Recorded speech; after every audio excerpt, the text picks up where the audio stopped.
Welcome to FinOps in Action. I'm your host, Alon Arvatz. Each week, I'll sit down with FinOps experts to explore the toughest challenges between FinOps and engineering. This show is brought to you by Point 5, empowering teams to optimize cloud costs with deep detection and remediation tools that drive action. Hello, everyone. I'm really excited today to welcome a very, very special guest. She actually leverages her credentials as a Six Sigma Green Belt practitioner to apply advanced FinOps processes in her organization. Green Belt sounds scary. In her current role, she leads a team of FinOps analysts to manage and optimize cloud costs across multiple cloud providers. I'm happy to introduce you to Director of Cloud FinOps at Epsilon, Puja Kosarkar. How are you, Puja? I'm good. How are you? I'm doing absolutely great. And I want to go straight to our first question. And the question is, what do you believe should be the FinOps practitioner's top priority? So, from my perspective in the FinOps world, what the practitioner needs to understand is how to read invoices. What are the basic service cost? What are they? What are they prioritizing? Everybody talks about cost saving, but what exactly is cost saving? Right? You're going to run the environment, some small, some big, some medium.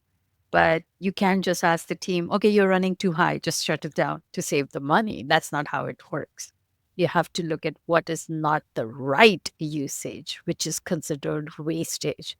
So I think the practitioner needs to change the perspective of thinking, what waste can I eliminate rather than what savings can I gain? That's what's going to change the mindset. And that's where Six Sigma also comes in play, where I have learned to eliminate processes that doesn't need to be there. And you, for me, going to decision from point A to point B may be way faster because of my Six Sigma background, where I can eliminate and um, shorten the process of getting to a point than somebody else, or may also not look at the things like FinOps. Basic foundation is crawl, walk, run, inform first, and then go to the optimize phase and Mhm. operate phase. But I think what we are missing is before we crawl, before we do anything, we need to learn to balance it out. How do we balance it out? We balance it out by basic foundation of understanding what is using and why are they using. Absolutely. And you said so many interesting stuff here. Pooja, first of all, I would be happy if you can educate me and the audience on Six Sigma. Let's leave it for afterwards. For now, I feel like you're really pushing and recommending practitioners to go one level deeper. So not only look at the high level, but also understand if you're talking about waste, so why is it waste? Let's make sure it's real waste, etc. If we're looking at the invoice, let's make sure we understand, what's lying beneath it. And I'm wondering, how far would you go? Like, do you trust the billing information that comes from the cloud providers, or do you double check? Do Oh, you no. No. I trust the what? So why don't you tell us a bit more about how you do that? Sure. So my take is it's simple. If I cannot replicate the numbers that I'm getting, it's incorrect. Not maybe I'm incorrect. I'm not saying the vendor is incorrect. Maybe I'm incorrect. But what is the logic I'm not understanding? What am I missing? So, depending on where a practitioner is in their company, is it enterprise? Is it just general vendor usage they are doing? They are just starting, or they are at the keep on running, running, running, running. There's no end to the running. But you have to understand when you are calculating all those special discounts or personal the special pricing and things like that, they all make an impact. They all end up flowing down to your analysis. So if you are not able to clarify and justify that this cost saving is coming from doing this PPA or this enterprise level discount, then how are you going to analyze further to see how the optimization will work? Because first, those discounts are already applied, and then you're going to see the cost. How many of us actually look at the invoice that comes in monthly and just sneak through it and say, that looks odd. Why did the cost go? Maybe it's something as simple as CloudFront. Let me look at it. What was last month? Last month was $10. This month became 25. What changed? It's a small amount. What changed? How many of actually ask that question to ourselves? And that's where I try to train my team that anything you look at, you have to question it. If you don't question it, you will never get answer to it. So for yes, I have my personal way of handling. I have my trackers. I'm a Excel. I'm crazy about Excel. Excel works the best, no matter how many tools you use, how many Power BI reports are there, how many API queries are there, everything. But Excel is brilliant. And I have like probably 100 files that I track where what is my cross charge discount? What is my PPA discount? Based on that, I can do further analysis of what my actual usage is. What is my growth trend? And it validates my commitment with the vendor, the cloud vendor, be it AWS, Azure, or GCP. We are in all three. So I have experience with all three of them. What kind of agreement we have signed? Are we getting what we have committed for? Is it less? Why? If it's more, very good. But let's understand why. If it's PPA, another thing I think is a missed opportunity between practitioner is not asking the cloud providers is what else is out there for me, which I think is the next level of FinOps where I'm trying to get to. Everybody knows S3 bucket needs to be tiered. Everybody knows don't do GP2 to use GP3. It's the latest one. Things like that. Those are basic knowledge that everybody can talk about. Talk to me about the next level. Let's step up. Let's bring it to the next level where we all exchange our ideas and say, hey, I did this and this is what I achieved out of it. So that's where I'm trying to go with. And invoice validation comes a big hand on it. And do you find mistakes that the cloud providers do? Um, yeah. Actually, on the last FinOps X, there was a very interesting talk by Uber, and they mentioned they find 6% overcharges by the cloud providers across all the cloud providers. So I guess there are some mistakes. There are. And it's all human. Everybody's human. And yeah, sometimes you can say that the calculation was done automatically based on the consumption. But then you also know that the vendor is also they are doing their end of the audit. So they come back and say, okay, this was incorrect charge. And they are participating with you. It's not that they are saying, it's done, it's over. So that's the good part that the cloud vendors are also understanding their mishaps happens and it's okay. But if you don't look, you won't know it. That's the key. The practitioner's job is to look.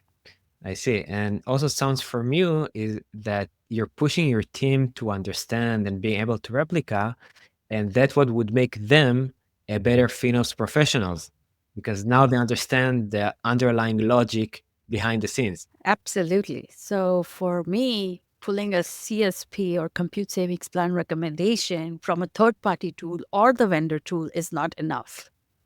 What's the logic? What is that black box? What are they hiding? What logic are they using? Third party tool says they're using their own algorithm. What is your own algorithm? It's basic math. A plus B equals C. Your on demand is what you are running. Your compute saving is the rate you intend to commit to. So that will be your saving. So in this case, A minus B is C, your savings. So basically, it's simple math, but not everybody can answer that question. What is my hourly rate? And if I commit to it, do they consider their cross charge discount? Do they consider what are the level of CSPs they are using based on which they will get further discount from the AWS in this case, or Flex CUD if you're doing from GCP? How are you understanding that and what are you applying? Um, I think biggest problem with Azure I come across is Azure is something that either your cross service or enterprise agreement discount will apply, or your savings plan will apply. So Azure works differently, but AWS and GCP works same, that you get both worlds benefit. But yeah, it's again, the more you know, the more you ask.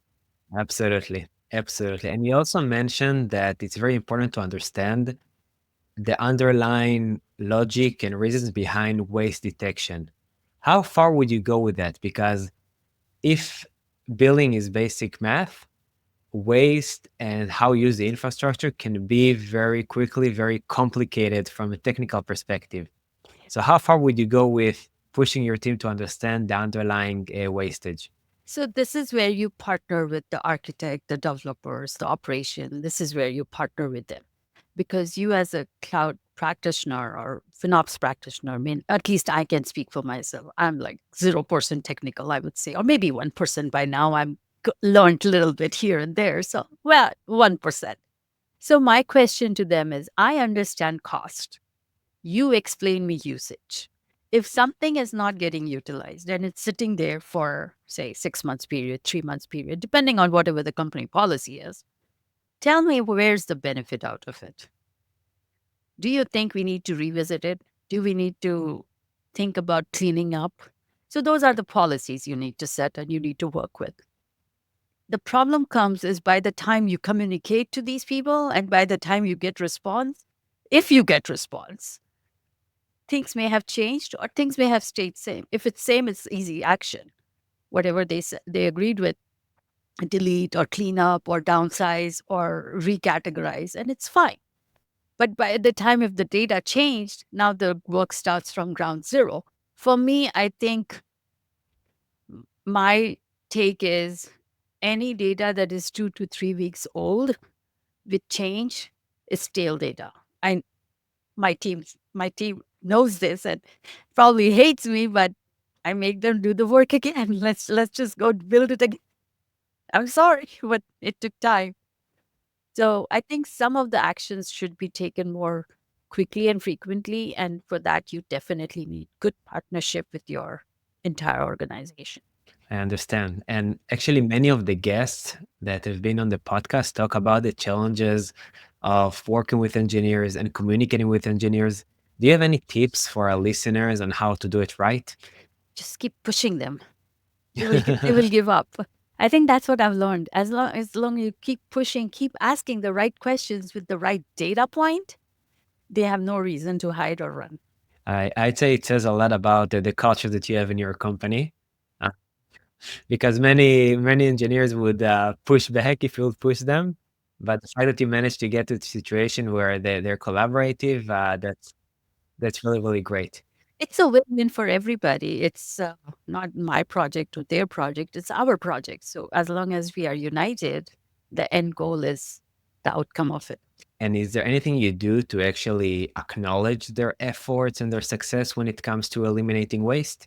Yes. So um, I do tend to put together a dashboard kind of presentation, and I tend to call out the efforts from whoever I have successfully managed and who made the change. But I think this is where most of the third party tools comes in handy, where you can like probably have it as soon as somebody logs in.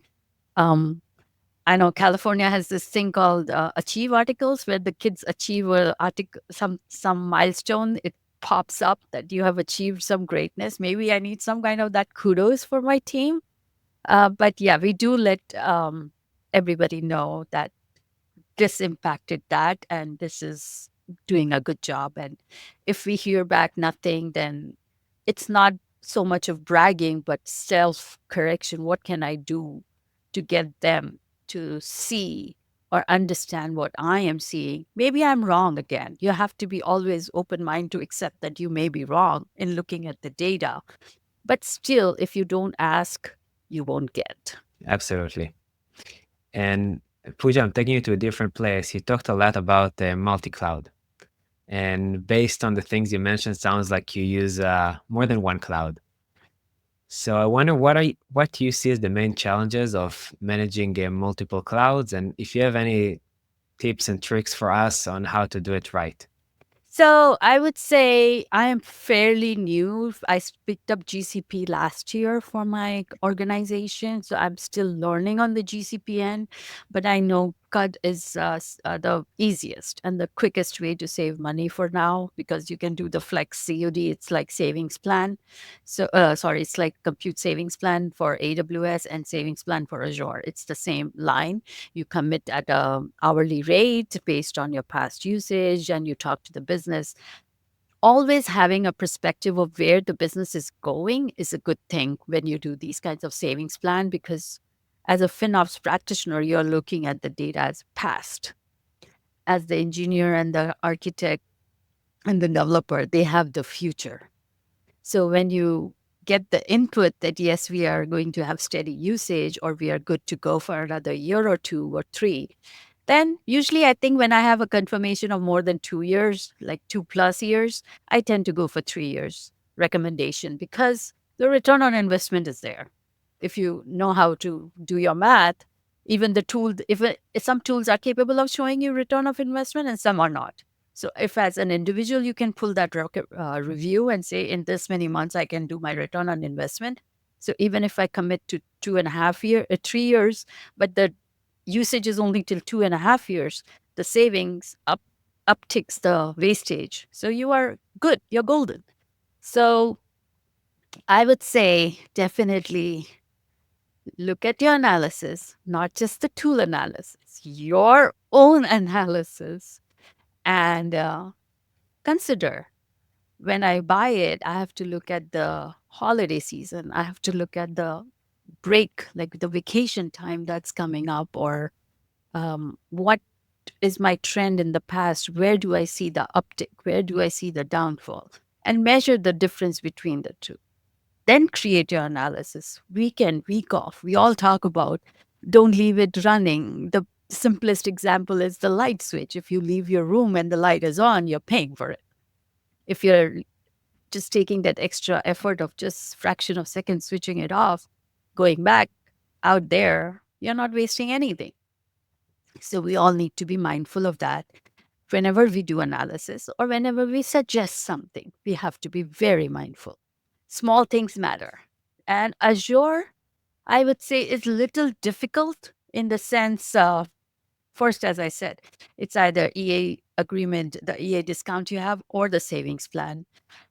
Plus, the rating, the way you do analysis for Azure is little tricky because the kind of data that's there is very it's not as simple and clear as I would say as AWS is. If you look at their all usage file, based on that, if you try to create your analysis, this is my consumption, you still may be able to do a better job than just taking their tool and downloading from tool the advisor, because advisor always recommends to do reservation over savings plan. And it's crazy because we all know how simple and less effort you have to put in savings plan.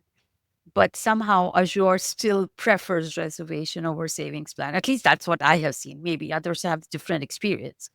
But yeah, and then storage is another problematic area for me in Azure, where you have to have certain level of usage, and I think it's called the first few levels of support. It's like 15 PB or 30 PB. They are not even eligible for any recommendation or anything. You have to just use it or lose it kind of a thing.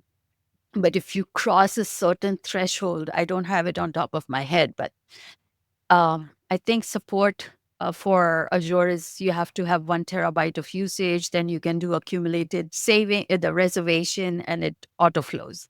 It's a little complicated, I would say. So I don't really prefer doing much in Azure. I let the team take the call. Okay, this is your storage cost. Can you do something about it? As for others, I may take more deep dive, but I depend on teams more on Azure, but GCP and AWS are on a simpler way, user friendly way, I would say, in my experience. So that's where we are. That's very interesting. And I really liked how you framed it. Like FinOps, we know the past, engineers, they know the future. We need to bring it together to make a smarter decision. I think that is a very, very interesting insight. And I also wonder if you try to make the effort to combine all the data from across all three clouds. So do you try to show a consolidated view of costs? Are you trying to present to your engineer organization a consolidated view of all the optimization opportunities across various clouds, or you treat each cloud separately?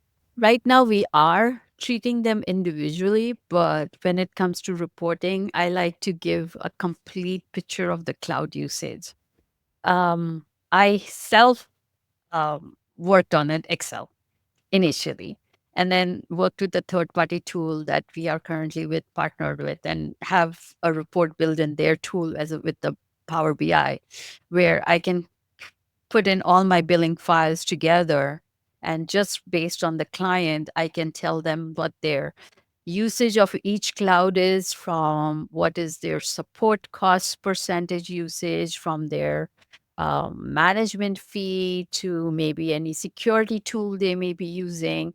So I like to show them, I think, except for the labor cost that I can't show them, I show entire picture. This is your total cost of running. So this is your usage to this is your actual invoice amount that you're going to pay at the end of the month for your team. But then again, this was developed by me internally with my team in an Excel file. We are using the Power BI for the tool to show it. But then at the same time, I would not say it's very, very accessible to many, many people. Uh, they still are looking at it as a solo, like one individual cloud account as one. I would definitely like to get it further where, as a client, I know everything that's happening in my overall picture. So, yeah, that is something I really want to take it further. Understood. So it sounds like you're building these reports for the engineer organization. I wonder, do you also hold them accountable for certain efficiency goals or certain budget goals? No, not from my end personally, not from FinOps end. That yeah, if you're if you are meeting the budget or not, that comes more from the, I think, their leaders, their leadership itself. I would just like to just send an alert that um, this is where we are. That actually sounds like a very interesting model because you're turning yourself into a colleague, a friend, a supporter, and whoever holds them accountable is their boss, like the person responsible to get them promoted or give them the promotion or the bonus in the end of the year. Yeah. Oh, that I mean, yeah, that part is not my problem. But it actually puts you in a position where you can share with them insights, provide them recommendations, and they won't get maybe defensive around that because you're just here to support them and helping them be successful.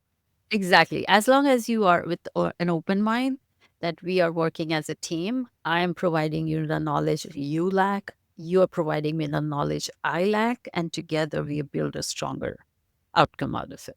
As long as we have open mind, we are all good, and that's the beauty that so far I'm enjoying FinOps is because people are awesome. Sounds great. And we promised the audience, Pooja, to talk about Six Sigma. So can you give us what you Six is Sigma? What does it mean that you have a green belt? Because that sounds a bit scary.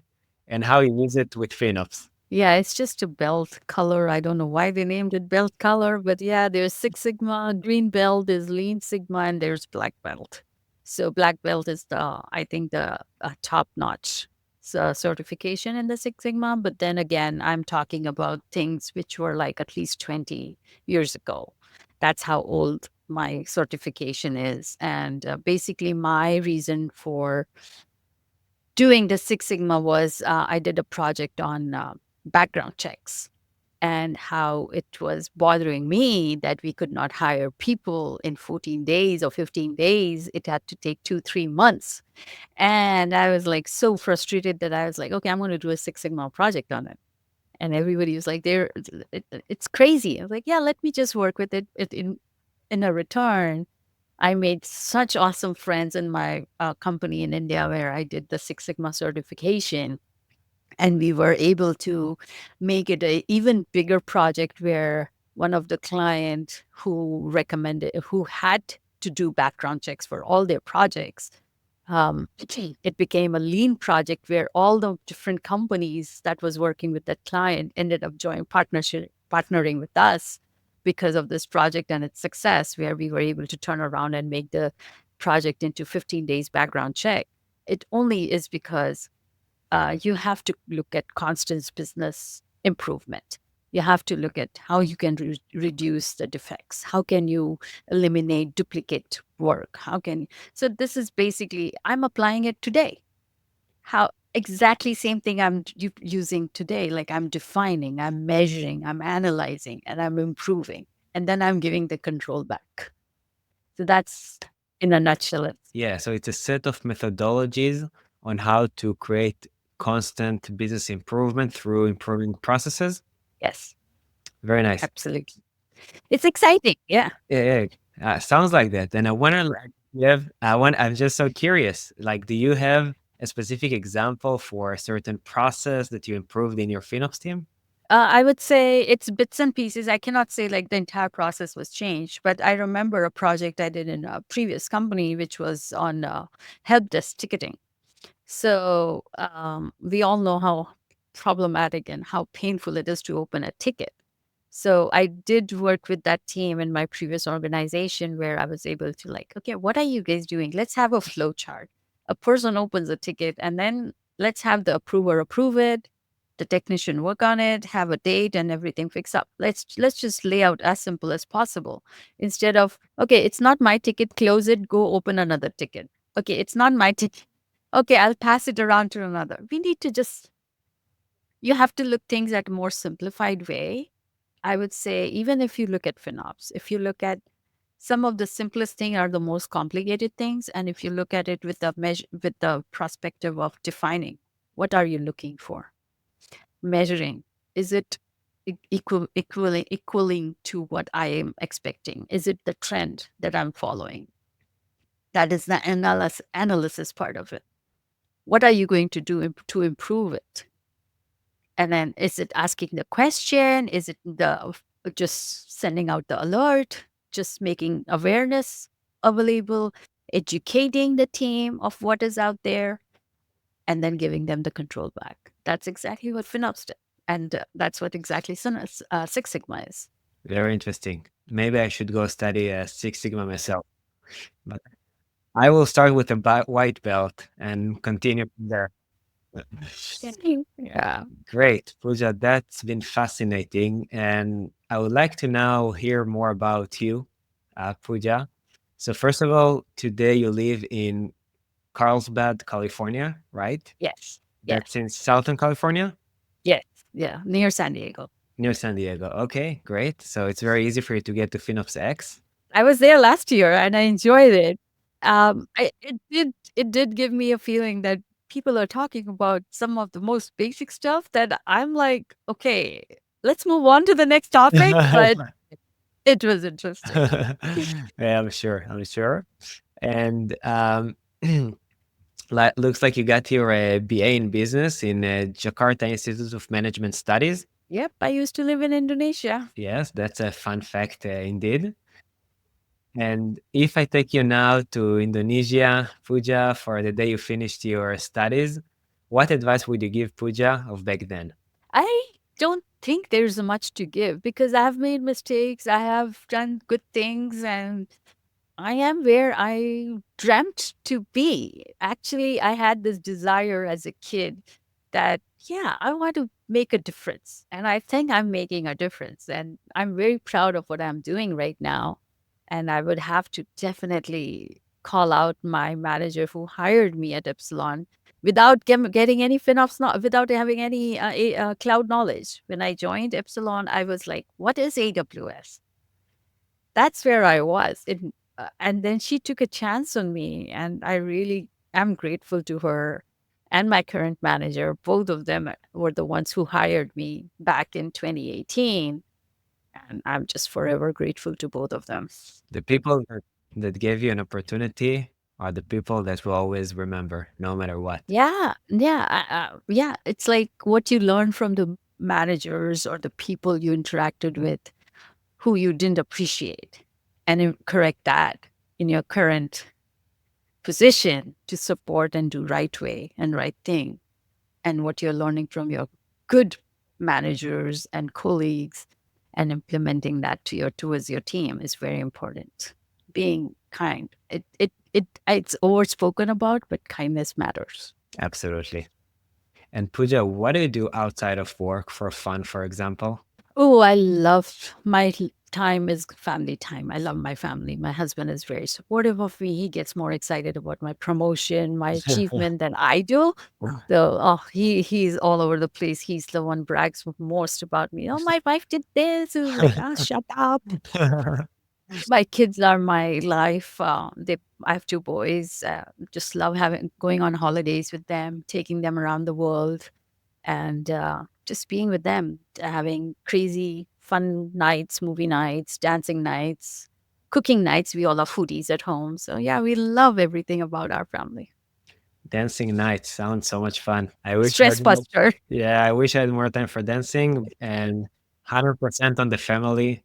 I'm on the Yeah. same page here as well. Yeah. Great. And if our audience wants to connect with you, what's the best way? LinkedIn? Yes, absolutely. I'm always on LinkedIn. Um, I'm reached out for any question. I'll be happy to answer. It may not be immediately, but eventually. Sounds fair. Sounds fair enough. Great. So, Pooja, thank you so much for joining us. Thank you so much for having me. And thank you, our listeners. If you learned something today, you had a nice laugh, you enjoyed it, tell your friends. And Pooja, thank you again for joining us. This has been another exciting episode of FinOps in Action. See you next time. That wraps up another episode of FinOps in Action. Thank you for joining. For show notes and more, please visit finopsinaction.com. This show is brought to you by Point 5, empowering teams to optimize cloud costs with tip detection and remediation tools that drive action.